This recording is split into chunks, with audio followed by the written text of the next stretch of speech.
Friends to my channel commerce e learning. ये है मेरे चैनल का चौथा video MP board 12th economics के ब्लूप्रिंट का।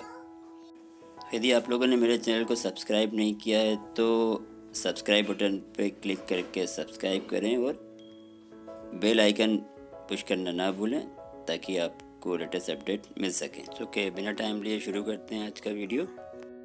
तो स्टूडेंट, ये है आपका हायर सेकेंडरी शिक्षा सत्र 2020-21 का ब्लूप्रिंट 10 पेपर का। सब्जेक्ट है अर्थशास्त्र, कला एवं वाणिज्य संकाय मीन्स कॉमर्स के इकोनॉमिक्स का ब्लूप्रिंट।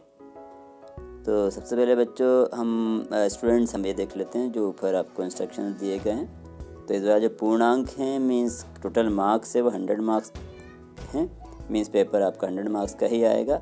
और जो समय मिलेगा आपको, टाइम मिलेगा, वो 3 घंटे का होगा। स्टूडेंट्स एंड फ्रेंड्स, ये है पहला ग्रुप जिसमें कि 3 यूनिट्स है। पहली यूनिट है आपकी परिचय इंट्रोडक्शन, हिस्ट्री अर्थशास्त्र माइक्रो इकोनॉमिक्स का। सेकंड यूनिट है उपभोक्ता व्यवहार का सिद्धांत और तीसरा यूनिट है उत्पादन तथा लागत। स्टार्टिंग के आपके जो फर्स्ट सेकंड थर्ड 4 चैप्टर्स हैं वो इसमें इंक्लूड हैं। और मार्क्स बटे साथ ही देख लेते हैं। तो इस बार अगर अंक देखें तो इस प्रकार से हैं। इसमें इस टोटल ग्रुप में से 1 नंबर के 1 अंक के 10 प्रश्न होंगे जो कि टोटल 10 मार्क्स हैं इसके। और 3 अंक वाले 3 मार्क्स वाले 3 क्वेश्चन जो कि टोटल 9 मार्क्स हुए। और 4 मार्क्स के 3 क्वेश्चन मीन्स 12 मार्क्स। तो इस बार बच्चों कोई भी 5 मार्क्स से क्वेश्चन आपके ब्लूप्रिंट में नहीं होगा और ना ही 2 मार्क्स के जैसे पिछली बार आया करते थे।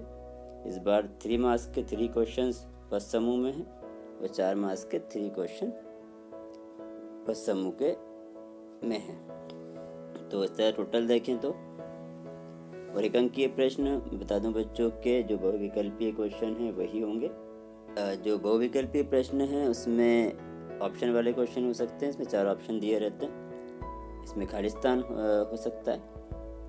एक शब्द या वाक्य में उत्तर वाला भी अंक के क्वेश्चन हो सकते हैं। जोड़ी मिलाइए इस तरह से सत्य असत्य, इन 5 में से कोई भी दिए जा सकते हैं। अभी किस तरह से बने आएंगे ये अभी क्लियर नहीं किया जा सकता।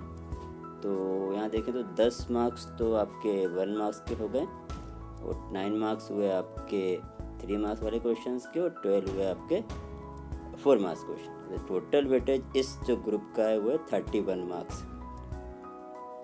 स्टूडेंट्स चलिए अब सेकंड ग्रुप की बात करते हैं। सेकंड ग्रुप में अगर देखें तो इसमें भी 3 यूनिट्स हैं।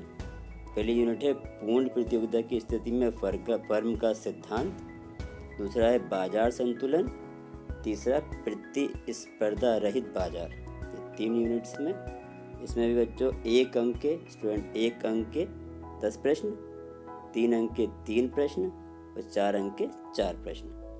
इस तरह से देखें तो 4, 3, 7 और 10 तो कितना हुआ 17 क्वेश्चन इसमें से आएंगे। तो टोटल हुआ आपका 1 अंक वाले 10 क्वेश्चन तो 10 मार्क्स, 3 मार्क्स के 3 क्वेश्चन 9 मार्क्स और 4 मार्क्स के 4 क्वेश्चन 16 मार्क्स। तो टोटल इस ग्रुप का जो वेटेज है वो है आपका 35। सो काफ़ी वेटेज है बच्चों इसका और ये यूनिट भी छोटी है।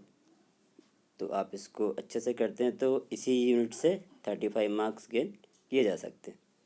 तो चलिए बच्चों आगे चलते हैं स्टूडेंट्स। वो आपका थर्ड ग्रुप, ये आपकी बुक का सेकंड पार्ट कह सकते हैं हम। समष्टि अर्थशास्त्र से रिलेटेड है मीन्स माइक्रो इकोनॉमिक्स का इंट्रोडक्शन से रिलेटेड है। तो चलिए इसकी थर्ड समूह की बात करते हैं। थर्ड समूह में अब की देखें, आप देख रहे होंगे इमेज में कि 5 यूनिट्स हैं मीन्स आपको करीब 5 चैप्टर्स हैं जो कि आपको पढ़ने होंगे। इसमें 7, 8, 9, 10। तो जो आपके पहले इसका 7 नंबर का फर्स्ट जो यूनिट है वो है परिचय समष्टि अर्थशास्त्र, दूसरा है राष्ट्रीय आय का लेखांकन, तीसरा है मुद्रा एवं बैंकिंग जो 9 नंबर पे है, 10वां जो चौथा है इस ग्रुप का सरकारी बजट एवं अर्थव्यवस्था, और 11 खुली अर्थव्यवस्था समष्टि अर्थशास्त्र। इस तरह से ये आपके हुए कितने क्वेश्चंस, कितने यूनिट, 5 यूनिट्स। मार्क्स देख लेते हैं किस तरह से दिए गए हैं।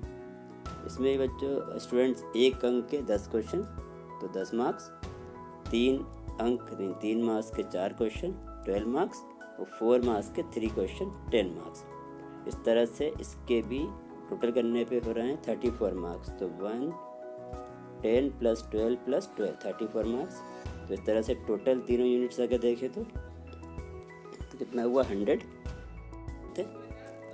अब वो इंस्ट्रक्शन जो कि इम्पोर्टेंट इंस्ट्रक्शन दिए गए हैं कुछ एग्ज़ाम पेपर से रिलेटेड MP बोर्ड के द्वारा, वो पढ़ते हैं। तो निर्देश पहला, फर्स्ट, विषय से संबंधित आधारभूत जानकारी के प्रश्न जिनके आधार पर इकाई एवं विषय वस्तु नियत है पूछे जा सकते हैं। तो इस का मतलब बच्चों कि जो भी आपका विषय है, यहाँ अर्थशास्त्र की हम बात कर रहे हैं, तो जो भी बेसिक कॉन्सेप्ट्स हैं उसमें जो भी प्रश्न किसी भी तरह से कहीं से भी पूछे जा सकते हैं, किसी भी यूनिट से और किसी भी जगह से। मीन्स आपको पूरा डिटेल में चैप्टर्स पढ़ने होंगे एग्ज़ाम में मार्क्स अच्छे गेन करने के लिए या सभी प्रश्न हल करने के लिए। Now student, second important instruction जो काफ़ी इम्पोर्टेंट है एग्ज़ाम देते वक्त या लिखते वक्त। तो इसमें जो है वो प्रश्न निम्नानुसार रहेंगे। वस्तुनिष्ठ प्रश्न मीन्स ऑब्जेक्टिव क्वेश्चन 30%। सामने बच्चे पहले ही देखा स्टूडेंट, अभी जो हमने पहले समझा कि 10 तीनों यूनिट में 10 मार्क्स के 1 मार्क्स क्वेश्चन होंगे, तो 30 मार्क्स हो रहे हैं। तो 30 मार्क्स 100 का मीन्स 30%। तो जो ऑब्जेक्टिव क्वेश्चन होंगे वो 30% रहेंगे। इसके बाद जो सेकंड है विषय पर आधारित प्रश्न सब्जेक्टिव, मीन जो आपके सब्जेक्ट है उससे रिलेटेड होंगे। ये थोड़े से एनालिटिकल से थोड़ा सा इजी रहेंगे क्योंकि ये सीधे सीधे क्वेश्चन पूछे जाएंगे सर। तो ये आपके 3 नंबर के क्वेश्चन होंगे जो कि जैसे हमने देखा 10 होंगे, 30 मार्क्स हो रहे हैं उसके। तो 30 मार्क्स में 30%। और बच्चों इसको आगे जो लिखा है कि इन क्वेश्चंस के आंसर देने के लिए आपको 75 से 100 मीन 75 से 100 शब्द लिखने होंगे। इस बात का आप ध्यान रखें। अब आती है लास्ट विश्लेषणात्मक एनालिटिकल क्वेश्चंस की, जो कि 4 मार्क्स के होंगे। तो ये भी 10 ही आने वाले हैं क्योंकि हमने देखा हर यूनिट में अलग अलग के हिसाब से 10 हो रहे हैं। तो 40% इसका वेटेज है, मीन्स 40% रहेंगे। ये थोड़ा सा डिफ़िकल्ट क्वेश्चन होंगे, कहीं से भी किसी तरह से क्वेश्चंस पूछे जा सकते हैं जिसको हम ध्यान से पढ़कर ही आंसर देना चाहिए इनका। तो ये इसमें वर्ड लिमिट क्या है या शब्द सीमा क्या है, इसको आपको 120 से लेके 150 शब्द तक लिखना होगा। तो इनका भी ध्यान रखें एग्ज़ाम में आंसर लिखते हुए बच्चों। नाउ अब हम बात करते हैं आखिरी जो तीसरा निर्देश या नोट है, इंफॉर्मेशन इंस्ट्रक्शन है, उसके बारे में। विषय पर आधारित एवं विश्लेषणात्मक प्रश्नों में विकल्प इस प्रकार होंगे। तो बच्चों जो सब्जेक्टिव मतलब विषय पर आधारित और एनालिटिकल मतलब विश्लेषणात्मक प्रश्न होंगे, उनमें विकल्प ऑप्शन से चॉइस किस तरह की होगी। जो इस साल का किया गया है वो हम पढ़ते हैं पहले। 1, 5 प्रश्नों में से कोई 3 प्रश्न हल करना होंगे, ये अनिवार्य हैं। मीन्स आपको 3 क्वेश्चन हल करने के लिए 5 क्वेश्चन मिलेंगे। पहले लास्ट ईयर तक आपको हर क्वेश्चन में चॉइस होती थी और क्वेश्चन आया करता था। मीन्स 3 के लिए 6 क्वेश्चन हुआ करते थे, इस बार आपको 5 मिलेंगे। बच्चों नाउ सेकंड 6 प्रश्नों में से कोई 4 प्रश्न हल करना अनिवार्य है। अब ये जो इंस्ट्रक्शन है वो इस तरह का है कि अब हमें जो 4 क्वेश्चन होंगे वो उसके लिए 6 ऑप्शनल क्वेश्चन मिलेंगे, मीन्स 6 चॉइस मिलेगी। 6 में से 4 करना होंगे। इसका मतलब लास्ट ईयर तक हमें 4 के लिए 8 मिला करते थे, अब 6 मिल रहा है। तो इसका आप ध्यान रखें। अब ये पेपर में किस तरह से दिया जाएगा ये अभी कहना पॉसिबल नहीं है।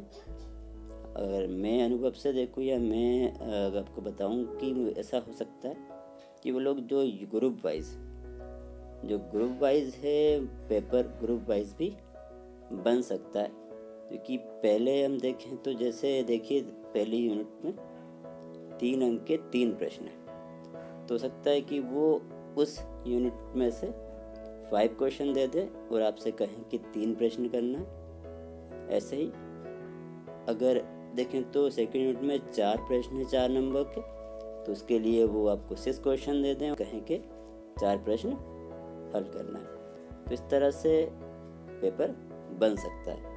ये मेरा अभी इस तरह से मैं सोचता हूँ, इस तरह से हो सकता है, इसमें कुछ चेंज भी हो सकता है बच्चों। तो इस तरह से ये आपका ब्लूप्रिंट है। तो सही बच्चों को आशा है कि उम्मीद है कि आपको समझ में आ गया होगा।